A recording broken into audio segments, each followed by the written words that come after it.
இன்னைக்கான நாள்ல என்ன இருக்கு அப்படின்னா பெருசா வந்து ரேலிலாம் எதுவும் ஆகல. சோ இன்னைக்கான நாள்ல நேத்து என்ன பிரைஸ்ல இருந்துச்சோ அதே பிரைஸ்ல தான் இருக்கு. பெரிய சேஞ்சஸ் எதுவும் கிடையாது. கோல்ட பொறுத்தல $5000 மேல வந்து இங்க ட்ரேட் ஆயிட்டு இருக்கு பர் ரவுண்ட்ஸ்க்கு. சில்வரை பொறுத்தல $81 இருந்து $82 வரைக்கும் ட்ரேட் ஆயிட்டு இருக்கு. சோ பெருசா எந்த ஒரு சேஞ்சஸும் கிடையாது. நேத்து என்ன நியூஸோ அதே நியூஸ் தான் வந்து இன்னைக்கும் இருக்கு.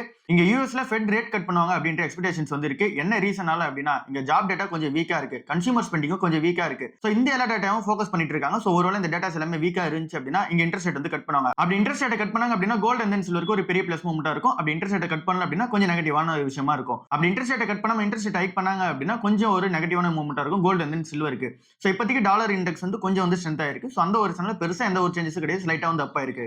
இந்தியா வந்து பருப்பு வகைகளும் அப்புறம் பயிர் வகைகளும் வந்து இங்க யூஎஸ்ல இருந்து அதிகமா இம்போர்ட் பண்றதுக்கான சான்சஸ் இருக்கதா வந்து சொல்றாங்க. இப்போ நம்ம யூஎஸ்க்கும் இந்தியாவுக்கும் நடுவுல அந்த ட்ரேட் டீல் வந்து இப்போ போயிட்டு இருக்கு. சோ அந்த ஒரு ட்ரேட் டீல்ல இங்க பல்சஸ் அப்புறம் லென்டில்ஸ் அதாவது பருப்பு அப்புறம் வந்து பயிர் வகைகள். சோ இது எல்லாத்தையும் மேலே இங்க டாரிஃப் வந்து கட் பண்ணுவாங்க அப்படின்ற எக்ஸ்பெக்டேஷன்ஸ் வந்து இருக்கு. சோ ஒருவேளை இதை கட் பண்ணாங்க அப்படின்னா யூஎஸ்ல இருந்து அதிகமான எக்ஸ்போஷர் வந்து நம்ம எடுத்துப்போம். அதாவது இந்தியா வந்து எடுத்துப்போம். நம்ம ஊர்ல வந்து டோட்டலா இந்த பருப்பு வகைகளும் அப்புறம் பயிர் வகைகளை பொறுத்தளவுல நம்ம டோட்டலா கன்சியூம் பண்றதுல 18 இருந்து 20% நம்ம ஓவர்சீஸ் மார்க்கெட் தான் நம்பி இருக்கோம். அதாவது இங்க ஃபாரின்ல இருந்து தான் அதிகமா இம்போர்ட் வந்து பண்ணிக்கிட்டு இருக்கோம். அதுல மெயினா யூஎஸ் கிட்ட இருந்து அதிகமா இம்போர்ட் வந்து பண்ணிட்டு இருக்கோம். அப்புறம் ஆஸ்திரேலியா, ரஷ்யா இந்த மாதிரி கண்ட்ரீஸ்க்குள்ள நம்ம பண்ணிட்டு இருக்கோம். இங்க கனடா அப்புறம் ஆஸ்திரேலியா விட நம்ம யூஎஸ்ல இம்போர்ட் பண்றது 5 to 10% இங்க டாரிஃப் பிரைஸ் அதிகமா இருக்கு. சோ அதனால அந்த ஒரு பல்சஸ் நம்ம இம்போர்ட் பண்ணும்போது கொஞ்சம் பிரைஸ் அதிகமா தான் வந்து இருக்கு. சோ இப்போ வந்து அந்த ட்ரேட் டாக்ஸ் எல்லாம் போயிட்டு இருக்குல இதுல வந்து இந்த ஒயிட் ஹவுஸ்ல வந்து இதுக்கான அந்த ஒரு ஸ்டேட்மெண்ட் வந்து இருக்கு. எது எதுக்கெல்லாம் டாரிஃப் வந்து ஹைக் பண்ண போறாங்க, எது எதுக்கெல்லாம் டாரிஃப் வந்து கட் பண்ண போறாங்க அப்படின்ற அந்த ஒரு கிளாரிட்டி வந்து அந்த ஒரு ஸ்டேட்மெண்ட்ல இல்ல அப்படின்றத வந்து சொல்றாங்க. ஒருவேளை இங்க டியூட்டிஸ் கம்மியாச்சு அப்படின்னா இங்க யூஎஸ்ல இருந்து அதிகமா நம்ம இம்போர்ட் பண்ணிப்போம். இங்க பல்சஸ் அப்புறம் இந்த லென்டில்ஸ் பொறுத்தளவுல இப்ப கரண்டா பார்க்கும்போது $5.4 பில்லியன் நம்ம பல்சஸ் வந்து இம்போர்ட் வந்து பண்ணிக்கிட்டு இருக்கோம். சோ அதுல யூஎஸோட ஷேர் வந்து $89 மில்லியன் தான் வந்து இருக்கு. சோ இது வந்து கொஞ்சம் கம்மியான அமௌண்ட் தான். சோ பார்க்கலாம் இங்க யூஎஸ்ல இருந்து நம்ம இம்போர்ட் பண்றோமா இல்லையான்னு சொல்லிட்டு. பராக் பாரிக் ஃப்ளெக்ஸி கேப் ஃபண்ட் பத்தி நம்ம எல்லாருக்குமே தெரியும். சோ அந்த ஒரு ஃபண்ட் வந்து பெரிய அலோகேஷன் பண்ணிருக்காங்க அவங்களோட அசெட்ஸ். சோ அது எப்படி பண்ணிருக்காங்க அப்படின்னு சொல்லிட்டு பார்ப்போம். ஐடிசில போர்ஷன் வந்து இன்க்ரீஸ் வந்து பண்ணிருக்காங்க. 6.12 கோடி ஷேர்ஸ் வந்து ஐடிசில வந்து வாங்கிருக்காங்க. கோட்டக்ல வந்து ஒரு 10 கோடி ஷேர்ஸ் கிட்ட வாங்கிருக்காங்க. 9.8 கோடி ஷேர்ஸ் வந்து வாங்கிருக்காங்க. டிசிஎஸ்ல 38 லட்சம் ஷேர்ஸ் வந்து வாங்கிருக்காங்க. ஓவராலா ஒரு 14 ஸ்டாக்ஸ் வந்து அவங்களோட எக்ஸ்போஷர் வந்து அதிகப்படுத்திருக்காங்க. இங்க பாரதி ஏர்டெல் டோட்டலாவே வந்து வெளிய வந்துட்டாங்க. கோல் இந்தியா அப்புறம் எம்சிஎக்ஸ் இதுலயுமே ஷேர்ஸ் வந்து செல் பண்ணிருக்காங்க. 1.34 லட்சம் கோடியா இந்த அசெட் அண்டர் மேனேஜ்மெண்ட் இருக்கு பராக் பாரிக் ஃப்ளெக்ஸி கேப். சோ இதுல 62% வந்து இப்ப அலோகேஷன் பண்ணி வச்சிருக்குது லார்ஜ் கேப் ஸ்டாக்ஸ்ல தான் பண்ணி வச்சிருக்காங்க. ஸ்மால் அண்ட் மிட் கேப்ல 5% தான் வந்து பண்ணி வச்சிருக்காங்க. மீதி இருக்க 32% வந்து இங்க ஃபாரின் அப்புறம் வந்து இந்த டெப் ஃபண்ட்ஸ் இதுல வந்து வச்சிருக்காங்க. சோ இதுல இருந்து நமக்கு என்ன தெரியுது அப்படின்னா இங்க பராக் பாரிக் ஃப்ளெக்ஸி கேப் ஃபண்டா இருக்கட்டும் இல்ல அப்படின்னா நிறைய மியூச்சுவல் ஃபண்ட்ஸ் பண்றது இப்ப லார்ஜ் கேப்ல அதிகமான போர்ஷன் வந்து வைக்கிறாங்க. மிட் அண்ட் ஸ்மால் கேப்ல வந்து அவங்க போர்ஷன்ஸ் வந்து கம்மி பண்றாங்க. இது வந்து நான் சொல்றது மல்டி அசெட் அப்புறம் இங்க ஃப்ளெக்ஸி கேப் ஃபண்ட்ஸா இருந்தா. சோ இப்படி அவங்களோட போர்ஷன்ஸ் எல்லாமே இங்க லார்ஜ் கேப் பக்கம் வைக்கிறதுக்கு பின்னாடி இருக்க ரீசன் என்ன அப்படின்னா இங்க லார்ஜ் கேப்ல தான் அடுத்த ஒரு ரேலி இருக்கும் அப்படின்ற மார்க்கெட் எக்ஸ்பெக்டேஷன்ஸ் வந்து இருக்கு. அடுத்த ஒரு 2 to 3 இயர்ஸ் அதுக்கப்புறம் இந்த மிட் அண்ட் ஸ்மால் கேப்ல அது வந்து கண்டினியூ ஆகும். மிட் அண்ட் ஸ்மால் கேப் கம்பெனிஸோட அந்த ஒரு ஓவரால் இண்டெக்ஸ் ரேலி வந்து போன வருஷத்தோட கொஞ்சம் வந்து இங்க செட்டில் டவுன் ஆகும் திரும்ப வந்து கம்பேக் ஆகும் அப்படின்றத சொல்லிருக்காங்க.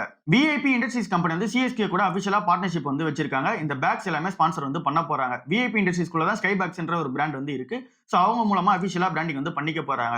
சோ இது மூலமா விஐபி இண்டஸ்ட்ரீஸ்க்கு என்ன மாதிரியான பிளஸ்ஸா இருக்கும் அப்படின்னா யூத் டார்கெட் ஆடியன்ஸ் வந்து இவங்களால வந்து பிடிக்க முடியும். அப்புறம் வந்து இவங்களோட ஃபோக்கஸே வந்து இருக்குது யூத் டார்கெட் ஆடியன்ஸ் பிடிக்கணும். அப்புறம் இங்க ஸ்போர்ட்ஸ் பர்சன்ஸ் எல்லாம் இருப்பாங்கல்ல சோ அவங்கள டார்கெட் பண்ற மாதிரி இந்த ஒரு பேக் லான்ச்சஸ் வந்து பிளான் பண்ணி வச்சிருக்காங்க. சோ இதுக்கான கோ பிராண்டட் லக்கேஜ் பொறுத்தல $5000 வந்து இங்க பிரைஸ் பண்ணிருக்காங்க. அப்புறம் இங்க பேக் பேக்ஸோட பிரைஸ் பொறுத்தல $2000 வந்து இங்க பிரைஸ் வந்து பண்ணிருக்காங்க. சோ இந்த மாதிரி இங்க விஐபி இண்டஸ்ட்ரீஸ் வந்து இங்க யூத் டார்கெட் பிடிக்கிறதுக்கும் அப்புறம் இங்க வந்து ஸ்போர்ட்ஸ் மேன் பிடிக்கிறதுக்காக சிஎஸ்கே கூட வந்து பார்ட்னர்ஷிப் வச்சிருக்காங்க. ஸ்கை பேக்ஸ் மூலமா வந்து இது வந்து பிடிக்க போறாங்க. ஓவராலா இந்த பேக் பேக் மார்க்கெட்டை பொறுத்தளவுல 70% ஆஃப் த மார்க்கெட் வந்து இன்னும் அன்கேட்டகரைஸ்டா தான் வந்து இருக்கு. இன்னும் அது வந்து இன்னும் ஸ்ட்ரீம்லைன் பண்ணாம தான் வந்து இருக்கு. சோ அந்த ஒரு அன்ஆர்கனைஸ்டு மார்க்கெட்டை வந்து இங்க வந்து ஆர்கனைஸ் பண்ணி எடுத்துட்டு போகணும். சோ அப்படி ஆர்கனைஸ் பண்ணணும் அப்படின்னா அதுக்கு வந்து டிசைன் வந்து கரெக்டா வந்து இருக்கணும். அண்ட் தென் அதுக்கான ஃபீச்சர்ஸ் வந்து அதுல வந்து இருக்கணும் அந்த பேக்ல. சோ அந்த ஒரு ஃபோக்கஸ்ல போகும் அப்படின்னு சொல்லிட்டு சொல்லிருக்காங்க. டாடா ஸ்டீல் நிறுவனம் நேத்து வந்து ஒரு 4.5% வந்து ஏறி இருக்கு. பின்னாடி இருக்க ரீசன் என்ன அப்படின்னா Q2 நல்லா இருந்துச்சு, Q3 வந்து நல்லா இருந்துச்சு, Q4 நல்லா இருக்கும் அப்படின்ட்டு எக்ஸ்பெக்டேஷன்ஸ் வந்து இருக்கு. யூரோப்ல பொறுத்தல கொஞ்சம் வந்து ரிகவரி ஆயிடுவாங்க. அதாவது எபிட்டா வைஸ் வந்து ரிகவரி ஆகும் அப்படின்ட்டு எக்ஸ்பெக்டேஷன்ஸ் வந்து இருக்கு. காஸ்ட் கட்டிங் பண்ணிட்டு நெதர்லாந்து பிசினஸ்மே சூப்பரா வந்து இம்ப்ரூவ்மெண்ட் பண்ணிட்டு போவாங்க. மார்ஜின் வந்து அதிகமாகும் அப்படின்ட்டு எக்ஸ்பெக்டேஷன்ஸும் இருக்கு. ஹெல்த்தியான வால்யூம்ஸ் வந்து இப்போ வந்து கரெக்டா மெயின்டைன் ஆயிட்டு இருக்கு. சோ இது வந்து இன்னும் கண்டினியூ ஆகும் அப்படின்ட்டு எக்ஸ்பெக்டேஷன்ஸ் வந்து இருக்கு. சோ இந்த மாதிரி இருக்கிற எல்லா ரீசன்ஸும் கமெண்ட் பண்ணி ₹240 இந்த ஒரு ஷேர் வந்து போகும் அப்படின்னு சொல்லிட்டு அனலிஸ்ட் எல்லாரும் ப்ரெடிக்ட் பண்றாங்க.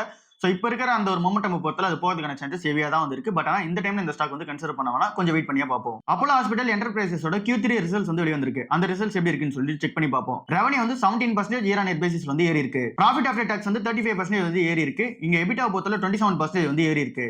ஹை எண்ட்ல பார்க்கும்போது கான்கோ ஸ்பெஷாலிட்டி சூப்பரா வந்து இந்த கம்பெனிக்கு மூவ் ஆயிட்டு இருக்கு. இந்த கார்டியாக் அப்புறம் இங்க ஆன்காலஜி அப்புறம் இங்க நியூரோ அப்புறம் இங்க கேஸ் சோ இந்த ஒரு செக்மெண்ட் எல்லாத்துமே சூப்பரா வந்து இம்ப்ரூவ்மெண்ட் வந்து ஆயிட்டு இருக்காங்க. ஸ்பெஷாலிட்டி ட்ரீட்மெண்ட்ல மேனேஜ்மெண்ட் வந்து அதிகமா ஸ்பெண்ட் பண்ற இடம் வந்து இங்க டாக்டர்ஸ் மேல அதிகமா வந்து ஸ்பெண்ட் பண்றாங்க. அப்புறம் இன்ஃப்ராஸ்ட்ரக்சர் மேல வந்து அதிகமா ஸ்பெண்ட் பண்றாங்க. அப்புறம் இங்க மார்க்கெட்டிங் மேல அதிகமா வந்து ஸ்பெண்ட் வந்து பண்றாங்க. இந்த கம்பெனி ஒரு 5400 கோடி ரூபாய் இன்வெஸ்ட்மெண்ட் வந்து பண்ண போறாங்க. அவங்களை எக்ஸ்பென்ஷன் பண்ணிக்கிறதுக்காக 3500 பெட்ஸ் வந்து அடுத்த ஒரு 5 வருஷத்துல வந்து இன்க்ரீஸ் பண்ணுவோம் அப்படின்ற இவங்களோட பிளானா வந்து இருக்கு. அப்புறம் இங்க புது ஸ்டோர்ஸுமே வந்து அதிகமா திறந்திருக்காங்க. இந்த ஃபார்மசி ஸ்டோர்ஸ் அதிகமா திறந்திருக்காங்க. ஹாஸ்பிட்டல் அண்ட் சர்வீசஸ் ரெவன்யூ சூப்பரா வந்து ஏறி இருக்கு. அப்புறம் இங்க டிஜிட்டல் அண்ட் தென் ஃபார்மசியோட ரெவன்யூ சூப்பரா வந்து ஏறி இருக்கு. ரீட்டைல் அண்ட் டயக்னாஸ்டிக்ஸோட ரெவன்யூமே சூப்பரா வந்து ஏறி இருக்கு. சோ ஓவரால் இந்த ரிசல்ட் சூப்பரா தான் வந்து இருக்கு. ஈச்சர் மோட்டார்ஸோட Q3 ரிசல்ட்ஸ் எப்படி இருக்குன்னு செக் பண்ணி பார்ப்போம். நெட் ப்ராஃபிட் வந்து 21.5% வந்து இயர் ஆன் இயர் பேசிஸ்ல வந்து ஏறி இருக்கு. 1420 கோடி ரூபாய் இங்க நெட் ப்ராஃபிட்டா பண்ணிருக்காங்க. ரெவன்யூ வந்து 23% வந்து ஏறி இருக்கு. எபிட்டா 30% வந்து ஏறி இருக்கு. எபிட்டா மார்ஜின் வந்து 26%ல ஹெல்த்தியா வந்து மெயின்டைன் பண்றாங்க. ராயல் என்ஃபீல்டோட சேல்ஸ் வந்து 21% வந்து ஏறி இருக்கு. கமர்ஷியல் வெஹிக்கிளோட சேல்ஸ்மே சூப்பரா வந்து ஏறி இருக்கு. 958 கோடி ரூபாய் வந்து இன்வெஸ்ட்மெண்ட் பண்ண போதா சொல்லிருக்காங்க. இங்க தமிழ்நாடு உள்ள சேர் பிளான்ட்ல வந்து இன்வெஸ்ட்மெண்ட் பண்ண போதா சொல்லிருக்காங்க. அங்க ஆனுவலா 14 லட்சம் வண்டிக்கு மேல வந்து போயிட்டு இருக்கு. இப்போ ஆனுவல் கெபாசிட்டி வந்து பார்க்கும்போது அதை வந்து 20 லட்சம் வண்டியை வந்து இன்க்ரீஸ் பண்றதுக்கான பிளான் வந்து இறங்கி இருக்காங்க. சோ அதுக்கான இன்வெஸ்ட்மெண்ட் வந்து பண்ண போறாங்க. சோ ஓவரால் ரிசல்ட் சூப்பரா தான் வந்திருக்கு. டைட்டன் கம்பெனியோட Q3 ரிசல்ட்ஸ் வந்து வெளிவந்திருக்கு. அந்த ரிசல்ட் சூப்பராவே வந்திருக்கு. நெட் ப்ராஃபிட் வந்து 61% இயர் ஆன் இயர் பேசிஸ்ல வந்து ஏறி இருக்கு. இது வந்து ஒரு நல்ல மொமெண்டமா இருக்கு. போன வருஷமும் இந்த வருஷத்துக்கு கம்பேர் பண்ணும்போது ரெவன்யூ ஃப்ரம் ஆபரேஷன் 42% வந்து ஏறி இருக்கு. டோட்டல் எக்ஸ்பென்சஸ்மே 40% வந்து ஏறி இருக்கு. பட் ஆனா அது வந்து பெருசா வந்து அடி வாங்கல. ஜுவல்லரி ரெவன்யூ தான் இந்த கம்பெனிக்கு ஒரு பெரிய கான்ட்ரிபியூஷன். அதோட ரெவன்யூ வந்து 23,000 கோடியா வந்து இருக்கு. சோ அது ஒரு நல்ல கான்ட்ரிபியூஷன் வந்து மெயின்டைன் பண்ணுது. வாட்ச் செக்மெண்டோட ரெவன்யூமே சூப்பரா வந்து growth ஆயிட்டு இருக்கு. சோ எல்லா பாராமீட்டர்ஸும் டைட்டன் கம்பெனிக்குமே சூப்பரா இருக்கு. பிரிட்டானியா இண்டஸ்ட்ரீஸோட Q3 ரிசல்ட்ஸ் வந்து வந்திருக்கு. அந்த ரிசல்ட்ஸ் எப்படி இருக்குன்னு சொல்லி செக் பண்ணி பார்ப்போம். நெட் ப்ராஃபிட் வந்து சூப்பரா வந்து இன்க்ரீஸ் ஆயிருக்கு. இயர் ஆன் இயர் பேசிஸ்ல 16% வந்து இன்க்ரீஸ் ஆயிருக்கு. இது இவங்க எக்ஸ்பெக்ட் பண்ண நம்பரோட சூப்பரா வந்து இன்க்ரீஸ் ஆயிருக்கு தான் சொல்றாங்க. ரெவன்யூ வந்து 8.2% வந்து இன்க்ரீஸ் ஆயிருக்கு. இங்க GST ரிடக்ஷன் பண்ணதுக்கு அப்புறமா இங்க சேல்ஸ் வால்யூம் எல்லாமே வந்து சூப்பரா இன்க்ரீஸ் ஆக ஆரம்பிச்சிச்சு. இவங்களுக்கும் வந்து ஒரு நல்ல மார்ஜின் வந்து கிரியேட் பண்ண முடிஞ்சது. அதிகமா மீடியா அண்ட் தென் பிராண்ட் வந்து இன்வெஸ்ட்மெண்ட் வந்து பண்ணிக்கிட்டு இருக்காங்க. அண்ட் தென் இப்போ புது ப்ராடக்ட்ஸ் வந்து நிறைய வந்து லான்ச் பண்ணிருக்காங்க. 50-50 டிப்ட், அப்புறம் இங்க வெஜ் கேக்ஸ், அப்புறம் இங்க மேரிகோல்டும் வந்து புதுசா வந்து லான்ச் பண்ணிருக்காங்க. சோ ஓவரால் அவங்க பிராண்ட் பொசிஷனிங் சூப்பரா தான் வந்து இருக்கு. அண்ட் தென் லோக்கலைஸ்டான இன்னோவேஷன் வந்து எடுத்துட்டு வருவோம் அப்படின்னு சொல்லிட்டு சொல்லிருக்காங்க. NIIFன்ற ஒரு கம்பெனி வந்து இருக்கு. இவங்க வந்து ஏத்தர் எனர்ஜில ஸ்டேக் வந்து வச்சிருக்காங்க. சோ இவங்க வந்து அவங்களோட ஸ்டேக் வந்து இங்க சேல் பண்ண போதா வந்து சொல்லிருக்காங்க. 1.92% ஆஃப் தி ஸ்டேக் வந்து செல் பண்ண போதா சொல்லிருக்காங்க. சோ இந்த ஸ்டேக் சேலோட அந்த டீல் வேல்யூ பொறுத்தல 534 கோடி ரூபாவா வந்து இருக்கு. இப்ப கரண்டா ட்ரேட் ஆயிட்டு இருக்க பிரைஸோட 3% டிஸ்கவுண்ட்ல தான் வந்து இங்க வந்து விற்க போறாங்க. இந்த ஒரு பிளாக் டீல் சேல் எல்லாமே இந்த ஃபண்டமெண்டல்ஸ் சேஞ்சில இருக்கிற ரீசனால இல்ல அவங்களோட போர்ட்ஃபோலியோ ரீஷஃப்லிங் பண்றதுக்காக அப்படின்னு சொல்லிட்டு சொல்றாங்க. பட் ஆனா இந்த ஒரு ஏத்தர் கம்பெனி பொறுத்தல இவங்க நெட் லாஸ் வந்து பண்ணிட்டு தான் இருக்காங்க. அண்ட் தென் இந்த கம்பெனி இப்போ ரீசெண்டா ஒரு 100 கோடி ரூபாய்க்கு டைப் வந்து வச்சிருக்காங்க. இங்க EV ஃபினான்சிங்காக எந்த கம்பெனி கூட அப்படின்னா ஈகோஃபைன்ற ஒரு கம்பெனி கூட. சோ அந்த ஈகோஃபை கம்பெனி வந்து இந்த ஒரு ஏத்தர் வண்டி வாங்குறாங்க அப்படின்னா அவங்களுக்கு ஈஸியான அந்த ஒரு financing options and then lease பண்றதுக்கான ஆப்ஷன், அப்புறம் இங்க பேட்டரி சர்வீஸ் ஆப்ஷனா வந்தாங்க அப்படின்னா சோ அதுக்கான அந்த ஒரு ஃபினான்ஸ் எல்லாம் பண்றதுக்காக இந்த ஒரு கம்பெனியோட டைப் வந்து வச்சிருக்காங்க. Blinkit, Zepto and then Swiggy, Instamart companies எல்லாமே beauty and then personal care products எல்லாமே அவங்களோட அந்த பிளாட்ஃபார்ம் வந்து சேல் பண்ணிட்டு இருக்காங்க. நம்ம எல்லாருக்குமே தெரியும். சோ அந்த ஒரு சேல்ஸ் வால்யூம் எல்லாமே அந்த ஒரு மார்க்கெட் ஷேர் எல்லாமே இன்க்ரீஸ் ஆக போதான் சொல்லிருக்காங்க. ஃபினான்ஷியலா 2025ல 15% மார்க்கெட் ஷேர் வந்து இதுல வந்து இருந்துச்சு. அது வந்து கொஞ்சம் கொஞ்சமா இன்க்ரீஸ் ஆகி 30-40% வந்து மார்க்கெட் ஷேர் இன்க்ரீஸ் ஆகும் அப்படின்ற எக்ஸ்பெக்டேஷன்ஸ் வந்து இருக்கு. சோ அதாவது இங்க என்ன சிம்பிளா சொல்றாங்க அப்படின்னா இங்க beauty and then personal care products பொறுத்தளவுல இங்க அதிகமான சேல்ஸ் நடக்குது வந்து இங்க ஆஃப்லைன்ல வந்து நடக்குது. அதுக்கு அடுத்து தான் இந்த அமேசான், ஃபிளிப்கார்ட்ல வந்து நடக்குது. அதுக்கு அடுத்து தான் இந்த குயிக் காமர்ஸ்ல வந்து நடக்குது. சோ இப்போ இந்த வேல்யூ காமர்ஸ் பிசினஸ் ஆன இந்த அமேசான் அண்ட் தென் ஃபிளிப்கார்ட்டை தாண்டியுமே இந்த குயிக் காமர்ஸ் எல்லாமே வந்து இம்ப்ரூவ்மெண்ட் வந்து ஆயிடுவாங்க. அவங்களோட மார்க்கெட் ஷேர் வந்து அதிகமா இருக்கும்னு சொல்லிட்டு சொல்றாங்க. சோ 2030ல இங்க அமேசான் அண்ட் தென் ஃபிளிப்கார்ட்டோட அந்த ஒரு வால்யூம் வந்து டிராப் ஆக ஆரம்பிக்கும். இங்க ஸ்விக்கி அண்ட் தென் இன்ஸ்டாமார்ட்டோட வால்யூம் வந்து அதிகமாக ஆரம்பிக்கும் அப்படின்னு சொல்லிட்டு சொல்றாங்க. அண்ட் தென் இங்க beauty and then personal care மார்க்கெட்டுமே சூப்பரா வந்து க்ரோ ஆகும். இங்க ஃபினான்ஷியலா 2030ல வந்து $40 பில்லியன் வந்து இதுக்கான ஒரு மார்க்கெட்டா இருக்கும் அப்படின்ற எக்ஸ்பெக்டேஷன்ஸ் வந்து இருக்கு. சோ இது எல்லாத்தையும் கேட்சப் வந்து இந்த ஒரு நிறுவனங்கள் எல்லாம் பண்ணுவாங்க அப்படின்றத மார்க்கெட்ல சொல்றாங்க. கொக்கோ கோலா கம்பெனி வந்து இன்னமும் ஸ்ட்ராங்கா பிலீவ் பண்றது வந்து இந்தியா வந்து ஒரு நல்ல பிசினஸா வந்து இருக்கும் அப்படின்னு சொல்லிட்டு ஸ்ட்ராங்கா பிலீவ் பண்றாங்க. 2025 கொஞ்சம் டஃப் பீரியடா தான் வந்து இருந்துச்சு. சோ அந்த ஒரு பீரியட்ல வந்து அதிகமான சேல்ஸ் வந்து நடக்கல. இங்க கொக்கோ கோலா கம்பெனிக்கு இந்தியா பிசினஸ் வந்து நல்ல சேல்ஸ் வந்து நடக்கல. சோ போன வருஷம் டஃபா இருந்ததுக்கு பின்னாடி இங்க வெதர் இம்பாக்டா இருக்கலாம், இல்ல நிறைய ரீசன்ஸ் வந்து இதுக்கு வந்து காம்பினேஷனா வந்து இருக்கலாம். பட் ஆனா இந்த வருஷம் இந்தியா பிசினஸ் வந்து நல்ல ஒரு growth இருக்கும் அப்படின்ற எக்ஸ்பெக்டேஷன்ஸ் வந்து இருக்கு. அதிகமான டிஜிட்டல் புஷ் வந்து பண்ண போதா சொல்லிருக்காங்க. டிஜிட்டல் அண்ட் தென் ஏஐல அதிகமான புஷ் வந்து இருக்கும் அப்படின்ற எக்ஸ்பெக்டேஷன்ஸ் வந்து இருக்கு. ஐடிசி நிறுவனத்தை பத்தி நுமரா நிறுவனம் என்ன சொல்றாங்க அப்படின்னா இங்க இருந்து ஒரு 2% வந்து டிராப் ஆனா ஆகலாம் ஷேர் பிரைஸ் பொறுத்தல. மத்தபடி வந்து இங்க இது கீழ வந்து இறங்குறதுக்கான சான்சஸ் இல்லன்னு சொல்றாங்க. என்ன ரீசனால அப்படின்னா இங்க சிகரெட் மேல டாக்ஸ் ஏத்தது நம்ம எல்லாருக்குமே தெரியும். சோ அந்த சிகரெட் டாக்ஸ் ஏத்தன ரீசனால இந்த கம்பெனி வந்து பிரைஸ் ஹைக் வந்து பண்ணி ஆகணும். அப்படி அந்த பிரைஸ் ஹைக் பண்றாங்க அப்படின்னா அதுல இவ்வளவு % வந்து ஹைக் பண்ணுவாங்க அப்படின்னு சொல்லிட்டு இவங்க எல்லாரும் எக்ஸ்பெக்ட் வந்து பண்ணிருந்தாங்க மார்க்கெட்ல. அந்த நம்பர்ஸோட இவங்க பிரைஸ் ஹைக் பண்ணது கொஞ்சம் கம்மியான அமௌண்டா தான் வந்து இருக்கு. சோ அந்த ஒரு ரீசனால இங்க இந்த ஒரு ஷேர் பிரைஸ் இறங்கினா 2% வரைக்கும் தான் வந்து இறங்கலாம். மத்தபடி இந்த பிசினஸ் வந்து கேட்சப் ஆகிடும் அப்படின்னு சொல்லிட்டு சொல்லிட்டு சொல்றாங்க. சோ இங்க ஐடிசி நிறுவனம் என்ன பிளான் பண்றாங்க அப்படின்னா இந்த கோல்ட் ஃபிளேக் பொறுத்தல ஒரு ஸ்மால் சைஸான ஒரு கோல்ட் ஃபிளேக் வந்து இங்க லான்ச் பண்ற பிளான்ல வந்து இருக்காங்க. சோ அது வந்து இந்த பிரீமியம் லெவலான அந்த ஒரு சிகரெட்ஸோட பிரைஸ் ஏறிச்சுல, சோ அதை வந்து காம்பன்சேட் பண்ற விதமா இந்த ஒரு ஸ்மால் சைஸான அந்த சிகரெட் இருக்கும் அப்படின்றது மார்க்கெட்ல எக்ஸ்பெக்டேஷன்ஸா வந்து இருக்கு. அண்ட் தென் இங்க சிகரெட் காம்படிஷன்ஸ் பொறுத்தல எங்க பிராண்ட்ஸோட காம்படிஷன் வந்து பாத்தீங்க அப்படின்னா அந்த அளவுக்கு பெருசா வந்து கிடையாது இங்க ஐடிசி நிறுவனத்துக்கு. பட் ஆனா இந்த இல்லீகல் சிகரெட்ஸோட அந்த ஒரு காம்படிஷன் வந்து ஹெவியா வந்து இருக்கு. சோ அதுதான் இந்த கம்பெனிக்கு பிரச்சனையா இருக்குமே தவிர இங்க பிராண்ட் சிகரெட்ஸ் எல்லாமே பிரைஸ் ஏத்தறதுனால உங்களுக்கு வந்து பிரச்சனை இருக்காது அப்படின்னு சொல்லிட்டு சொல்றாங்க. ரிலையன்ஸ் கன்சியூமர் ப்ராடக்ட் லிமிடெட் வந்து என்ன பிளான் பண்ணிருக்காங்க அப்படின்னா நம்ம ஊரோட அந்த மன்னா பிராண்ட் இருக்குல்ல, சோ அதை வந்து அக்விசிஷன் பண்ற பிளான்ல வந்து இருக்காங்க. 150 கோடி ரூபாய்க்கு மேல கொடுத்து அந்த ஒரு கம்பெனி வந்து வாங்கிருக்காங்க. சதன் ஹெல்த் ஃபுட்ஸ்ன்றது அந்த ஒரு கம்பெனி நேமா வந்து இருக்கு. சோ இந்த ஒரு கம்பெனி வந்து 159 கோடி ரூபாய் கொடுத்து வாங்கிருக்காங்க. சோ ஏற்கனவே உதயம் பிராண்ட் வந்து வாங்குனாங்க. இப்போ அந்த மன்னா பிராண்டே வந்து இங்க கைக்குள்ள வந்து போட்டுக்கிறாங்க. சோ ஓவரால் இந்த ரிலையன்ஸ் கன்சியூமர் ப்ராடக்ட்டோட அந்த ஒரு பிளான் என்ன அப்படின்னு சொல்லி பார்த்தோம் அப்படின்னா இங்க ரீஜனல் லெவலான பிளேயர்ஸ் வந்து இருப்பாங்க. ரீஜனல் லெவல் பிளேயர்ஸ் அப்படின்னா இங்க தமிழ்நாடுல ஒரு சில பிராண்ட் வந்து ஸ்ட்ராங்கா இருக்கும். கர்நாடகால ஒரு சில பிராண்ட் வந்து ஸ்ட்ராங்கா இருக்கும். இந்த மாதிரி ஒரு ஊர்ல ஒரு பிராண்ட் ஸ்ட்ராங்கா இருக்குல்ல, சோ அந்த ஊருக்கு ஏத்த மாதிரி அந்த பிராண்ட்ஸ் எல்லாமே அக்விசிஷன் பண்ணிட்டு சோ அதுக்கப்புறமா இந்த நேஷனல் லெவல்ல வந்து இங்க வந்து இன்க்ரீஸ் ஆகிற பிளான்ல வந்து இருக்காங்க. தமிழ்நாடு மர்கண்டைல் பேங்க் நிறுவனத்தோட சிஓ வந்து என்ன சொல்றாங்க அப்படின்னா நாங்க அன்செக்யூர்டான லோன்ஸ் வந்து கொடுப்போம். அந்த அன்செக்யூர்டான லோன்ஸ் கொடுக்கிறது எல்லாமே கேர்ஃபுல்லா வந்து கொடுப்போம் அப்படின்றத வந்து சொல்லிருக்காங்க. இங்க முத்ரா ஸ்கீம் வந்து கவர்மெண்டோட ஸ்கீம் வந்து இருக்கு. சோ அந்த ஒரு ஸ்கீம்ஸ் கீழ யாரெல்லாம் வந்து இங்க லோன்ஸ் வந்து எடுக்குறாங்க அந்த நீங்க லோன்ஸ் கொடுக்குறாங்க அப்படின்னா கூட அவங்க அன்செக்யூர்டான லோன்ஸ் கொடுக்குறாங்க அப்படின்னா அதுக்கு பின்னாடி அவங்களுக்கு பேக்கப் வந்திருக்கா அந்த பிசினஸ்ல வந்து அவங்க சஸ்டெயின் பண்ணிடுவாங்களா, அவங்க லோன் கேட்கறதுக்கு ஏற்ற மாதிரி ப்ரொசீட் பண்ணிடுவாங்களா, அது எல்லாமே பார்த்துட்டு தான் நாங்க அன்செக்யூர்டான லோன்ஸ் வந்து கொடுப்போம். பட் ஆனா அன்செக்யூர்டான லோன்ஸ் வந்து கொடுப்போம் அப்படின்றத வந்து சொல்லிருக்காங்க. நெட் இன்ட்ரெஸ்ட் மார்ஜினை பொறுத்தவரை 4.04% வந்து இப்ப இருக்கிற அந்த ஒரு பர்சன்டேஜா வந்து இருக்கு.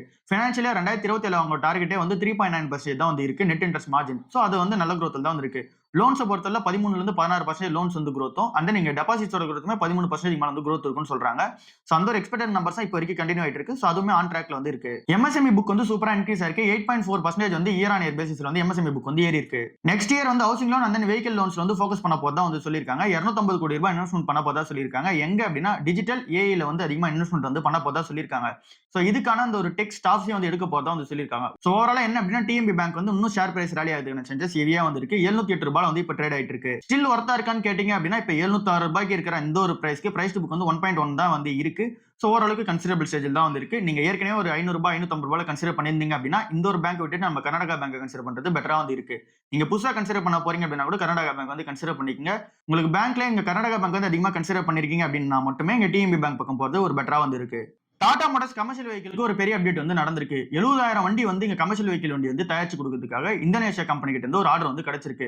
இதுல 35,000 வண்டி வந்து இந்த யோதா வண்டின்னு சொல்லுவாங்க. சோ அதை வந்து தயாரிச்சு கொடுக்க போறாங்க. மீதி இருக்க 35,000 வண்டி வந்து இங்க அல்ட்ரா ட்ரக் வண்டி வந்து தயாரிச்சு கொடுக்க போறாங்க. சோ இவங்க தயாரிச்சு கொடுக்குற அந்த ஒரு ட்ரக்ஸ் எல்லாமே இந்தோனேஷியால தான் வந்து ரன் ஆக போகுது. இந்தோனேஷியால உள்ள அந்த ரூரல்ல இருந்து அந்த அங்க அர்பனுக்கு வந்து கனெக்ட் ஆகிற மாதிரியான அந்த ஒரு கனெக்டிவிட்டிக்கான ட்ரக்ஸ் வந்து தயாரிக்கிறதுக்கு தான் இந்த ஒரு ஆர்டர்ஸ் வந்து கொடுத்திருக்காங்க. இது வந்து இந்த டாடா மோட்டார்ஸ் கமர்ஷியல் வெஹிக்கிள் செக்மெண்ட்டுக்கு ஒரு பெரிய பிளஸா தான் வந்து இருக்கு. ஏற்கனவே 40+ கண்ட்ரீஸ் வந்து ஆபரேட் ஆயிட்டு இருக்காங்க. இது அவங்களோட குளோபல் பிரசன்ஸ் இன்னும் வந்து ஸ்ட்ரென்தன் வந்து பண்ணுது. சோ ஓவராலா இதுதான் இன்னைக்கான மார்க்கெட் நியூஸா இருக்கு. அடுத்த நியூஸ்ல வந்து சந்திப்போம். பாய். அண்ட் நீங்க வீடியோ முடிக்கிறதுக்கு முன்னாடி நிறைய பேர் இன்னும் சப்ஸ்கிரைப் பண்ணாம வந்து இன்னும் வீடியோ வந்து பார்த்துட்டு இருக்கீங்க. சோ அவங்க எல்லாம் சப்ஸ்கிரைப் பண்ணிட்டா இன்னும் ஒரு பெட்டரா வந்து இருக்கும். அண்ட் லைக் பண்ணிட்டு வந்து பாருங்க. ஏன் அப்படின்னா அல்காரிதம் வந்து கொஞ்சம் நாளா புஷ் பண்ண மாட்டேங்குது வீடியோவை. சோ அதனால லைக் பண்ணிட்டு பாத்தீங்க அப்படின்னா பெட்டரா வந்து இருக்கும். சோ அவ்வளவுதான் இன்னைக்கான வீடியோ. அடுத்த வீடியோல சந்திப்போம். பாய்.